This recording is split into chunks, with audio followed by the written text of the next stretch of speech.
Hey guys, welcome to our YouTube channel Samriddhi academy. आज के इस वीडियो में हम लोग क्लास 9 का chapter number 13 surface areas and volumes को आगे बढ़ाएंगे। हम लोग यहाँ पे एक्सरसाइज 13.1 यानी कि चैप्टर नंबर 13 का एक्सरसाइज 13.1 कर रहे हैं और आज हम लोग 13.1 को यहाँ पे कंप्लीट करने वाले हैं। आज हम लोग 13.1 का क्वेश्चन नंबर 8 यानी कि इस एक्सरसाइज का लास्ट क्वेश्चन यहाँ पे सॉल्व करने वाले हैं। अपकमिंग वीडियो में हम लोग यहाँ पे जो भी इसका आने वाला एक्सरसाइज होगा, नया एक्सरसाइज होगा, एक्सरसाइज 13.2 और जितने भी नए बेसिक टर्म होंगे उन सबको यहाँ पे सॉल्व करेंगे। तो बिना देरी किए हम लोग यहाँ पे चलिए 13.1 का क्वेश्चन नंबर 8 यानी कि इस एक्सरसाइज का लास्ट क्वेश्चन यहाँ पे सॉल्व करेंगे और देखते हैं कि क्वेश्चन नंबर 8 क्या है और देन उसको हम लोग यहाँ पे सॉल्व करेंगे। क्वेश्चन नंबर 8 आप बोर्ड पे लिखा हुआ देख रहे होंगे। Praveen wanted to make a temporary shelter for her car by making a box-like structure with tarpaulin that covers all the four sides and the top of the car with the front face as a flap which can be rolled up। यहाँ तक question क्या बोल रहा है कि जो प्रवीण है उसको क्या बनाना है, अपने कार के लिए शेल्टर बनाना है और जो शेल्टर वो किससे बनाया जाएगा, टर्पॉलिन यानी कि जो भी तिरपाल होता है उससे बनाना है। और आगे बोल रहा है ऑल फोर साइड, जो कवर है वो पूरा फोर साइड्स है और टॉप ऑफ द कार जो ऊपर वाला टॉप पोर्शन है वो भी क्या है, ढका हुआ है। With the front face as a flap which can be rolled up. कहा जा रहा है कि जो इसका फ्रंट फेस होगा वो उसको घुमा दिया जाता है यानी कि रोल किया जा सकता है, उसको ऊपर उठाया जा सकता है, यानी दोनों तरफ से खुला होगा देन हम उसको ऊपर उठा सकते हैं। तो ये अज्यूम नहीं कर लेना कि सामने वाला फेस है ही नहीं, सामने वाला है लेकिन उसको हम लोग ऊपर उठा के रोल कर सकते हैं।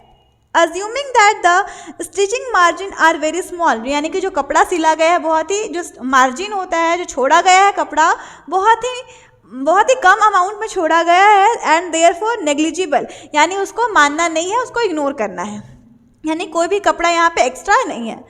How much tarpaulin would be required to make the shelter of height, height दिया है, बेस का डायमेंशन दे रखा है। तो बेस का डायमेंशन यानी कि लेंथ इनटू ब्रेथ दे करके रखा है, क्योंकि बेस हम लोग जानते हैं कि जो बेस होता है उसका डायमेंशन में क्या क्या आता है, लेंथ और ब्रेथ आता है, यानी लेंथ और ब्रेथ दे रखा है, हाइट भी दे रखा है। एक बार क्वेश्चन को यहाँ पे समझते हैं हम लोग कि क्वेश्चन क्या बोल रहा है। प्रवीण है उसको क्या करना है, अपने कार के लिए कवर बनाना है, शेल्टर बनाना है और जो शेल्टर होगा वो आप देख रहे हैं कि उसका लेंथ ब्रेथ हाइट दे रखा है और कहा जा रहा है कि वो चारों तरफ से ढका हुआ है और टॉप यानी कि ऊपर से भी ढका हुआ है। यहाँ तक तो क्लियर है। और कहा जा रहा है कि इसका जो सामने वाला जो फेस है उसको हम लोग क्या कर सकते हैं, फ्लैप कर सकते हैं, उठा करके रोल कर सकते हैं, यानी ढका हुआ तो है लेकिन उसको उठा सकते हैं, बस इतना दिया है। तो हमें ये बताना है कि how much tarpaulin would be required, कितने कपड़े यानी कितने तिरपाल की ज़रूरत होगी इस कार को ढकने के लिए। तो क्वेश्चन हमें यहाँ पे समझ में आ गया। चलिए इसको हम लोग सॉल्व करते हैं और समझते हैं कि क्वेश्चन में क्या बोल रहा था, इसको हम लोग कैसे सॉल्व करेंगे। तो सबसे पहला काम, क्वेश्चन को हम लोग यहाँ पे शॉर्ट में लिख लेते हैं कि क्वेश्चन में क्या क्या दिया हुआ है। तो लेंथ ब्रेथ और हाइट दिया हुआ है। क्वेश्चन में ये कहा गया है हमें कि जो कार है, कार के ऊपर हमें क्या रखना है, कवर बनाना है। तो कवर जो है वो चारों तरफ से ढका हुआ है और ऊपर से भी ढका हुआ है, लेकिन उसका जो सामने का हिस्सा यानी कि जो फ्रंट वाला एरिया है उसका कवर को हम ऐसे उठा सकते हैं, उसको फ्लैप कर सकते हैं, रोल कर सकते हैं, सब कुछ कर सकते हैं। लेकिन ये अज्यूम नहीं कर लेना कि सामने वाला कवर है ही नहीं, है लेकिन उसको हम लोग आसानी से रोल कर सकते हैं, उठा सकते हैं।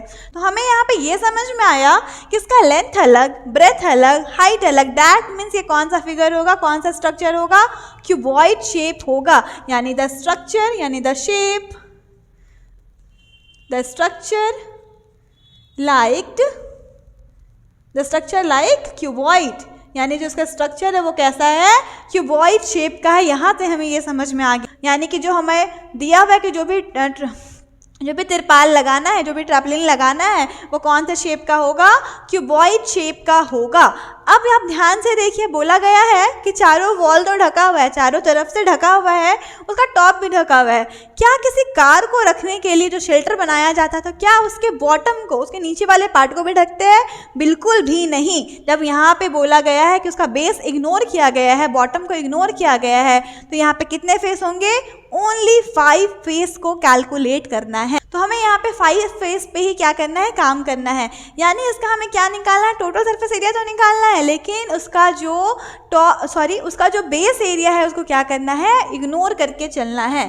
तो the total surface area of cuboid excluding, किसको एक्सक्लूड करके चलना है आपको यहाँ पे? एक्सक्लूडिंग बेस, बेस को क्या कर देना है? एक्सक्लूड कर देना, क्योंकि बेस के लिए कोई भी कवर नहीं रहता है, कोई भी उसको ढकने के लिए हम लोग उसका बेस नहीं देते हैं। यहाँ तक क्लियर हो गया? तो यहाँ पे हमें फॉर्मूला पुट करना है TSA of cuboid, TSA of cuboid. TSA का फॉर्मूला तो लगाएंगे, लेकिन उसमें से क्या एक्सक्लूड कर देंगे? उसका बेस वाले पार्ट। तो यहाँ पे हम लोग क्या कर रहे हैं? TSA को यूज़ कर रहे हैं। आप चाहे तो यहाँ पे LSA भी यूज़ कर सकते हैं, लैटरल सरफेस एरिया भी आप यहाँ पे यूज़ कर सकते हैं, लेकिन आपको ये ध्यान रखना है कि जब आप लैटरल सरफेस एरिया यूज़ करेंगे तो आप उस समय आप क्या कर रहे हो? लैटरल सरफेस एरिया ले रहे हो ना, तो लैटरल सरफेस एरिया में 4 फेस यानी कि इसका जो 4 वॉल आप उसको इंक्लूड करते हो। तो इसमें आपको बोला गया है कि उसके जो छत है यानी सीलिंग है उसको भी ढका गया है, तो आप उसमें टॉप वाले को क्या करेंगे? ऐड करेंगे। यानी कि जब आप लैटरल सरफेस एरिया निकालते हो तो आप उसमें क्या करोगे? टॉप को ऐड करोगे। लेकिन अगर आप यहाँ पे टोटल सरफेस एरिया लोगे तो आपको क्या करना पड़ेगा? यहाँ पे आपको बेस को माइनस करना पड़ेगा। क्यों माइनस करना पड़ेगा? क्योंकि टोटल सरफेस एरिया में बेस पहले से ही इंक्लूडेड रहता है, उसको हटाने के लिए क्या करोगे?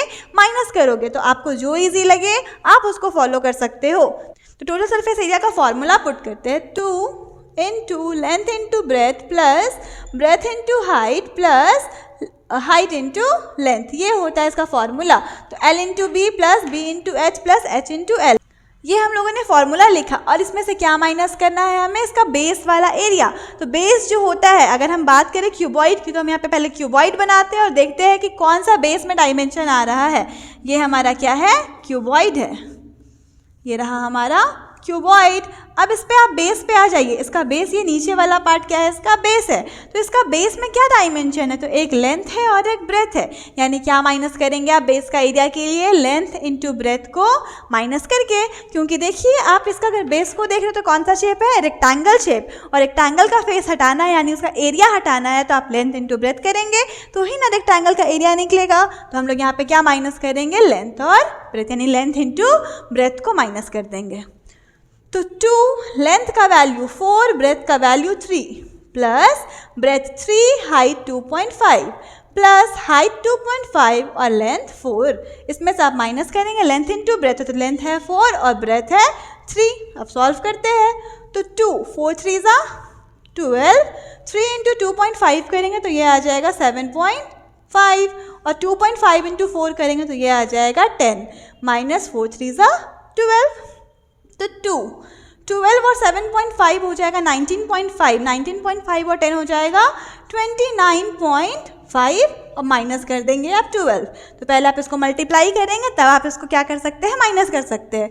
तो 2 5 10, कैरी 1, 2 9 18, 19, 2 2 4 1 5, माइनस 12 यानी 590। तो 590 नहीं, यहाँ पे देखिए 1 डिजिट के बाद क्या है? डेसिमल है, तो यहाँ पे क्या लगेगा? Decimal.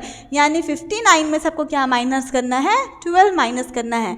9 minus 2 7, 5 minus 1 6, 67 centimetre square. Centimetre square क्यों? क्योंकि टोटल सरफेस एरिया निकाला गया था। तो इस तरीके से हमें पता चल गया कि ये जो कार का कवर बनाया गया था, कार के लिए शेल्टर बनाया गया था, उसमें कितने ट्रैपलिन की ज़रूरत होगी? तो 67 सेंटीमीटर स्क्वायर।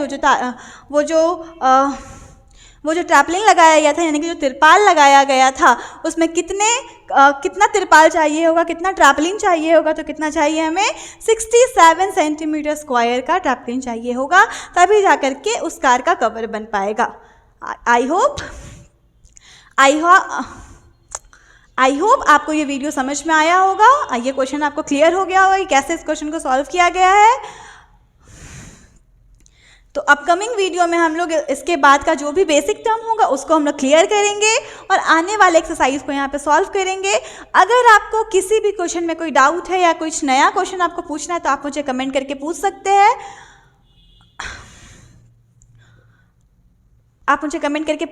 हैं। और किसी भी टाइप का कोई डाउट हो तो आप मुझे कमेंट करिए, मैं आपका और उसके अलावा आपको कोई भी डाउट हो तो आप मुझे कमेंट करिए। और अगर आपको ये वीडियो अच्छा लगा हो, ये चैप्टर समझ में आया हो, ये जितना एक्सरसाइज मैंने कराया है, ये जितना क्वेश्चन मैंने कराया है, अगर आपको वो समझ में आया है तो आप मेरे इस वीडियो को लाइक करें, अपने फ्रेंड के साथ शेयर करें और मेरे चैनल को सब्सक्राइब करें। Thank you.